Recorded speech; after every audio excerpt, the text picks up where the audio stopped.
Technology. Thank you very much, President.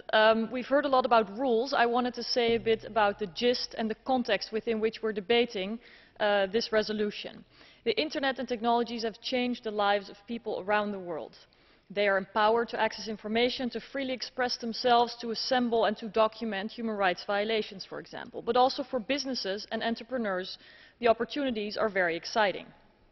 With the help of technologies, monopolies can more easily be challenged, such as powers that traditionally lay in the hands of government and media.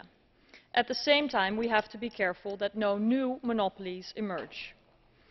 Revolutionary change never comes without protest from those with a vested interest. Businesses that want to secure their profitable models, governments that want to control people.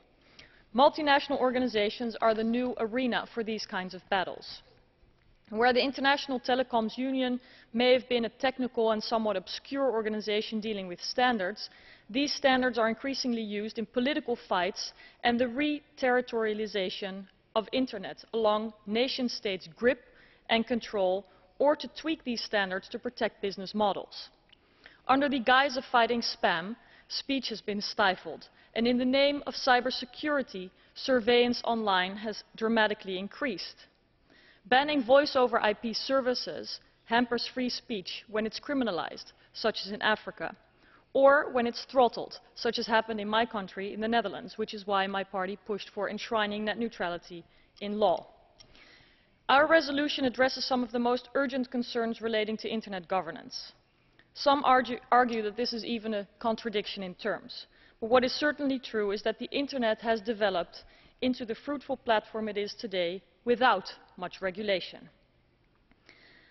Today we are concretely talking about the International Telecoms Union, which called for a meeting in Dubai on the World Conference on Information Technologies, on international telecoms.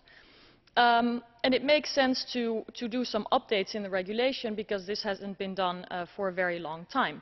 But we should resist and restate to keep in mind that the ITU's recommendations are non-binding documents that promote best practices. The 27 member states of the EU each have a vote, and if the EU wants to act as a global player, if we want our voice to be heard, we must speak out loudly with one voice, and we should further the advancing of the Internet as a truly public sphere where fundamental freedoms are guaranteed. Thank you. Ευχαριστώ πολύ, κυρία Σάκε. Εξ ονόματος της ομάδας των Πρασίνων, το λόγο έχει η συνάδελφος κυρία Anders Dotter για 1 λεπτό.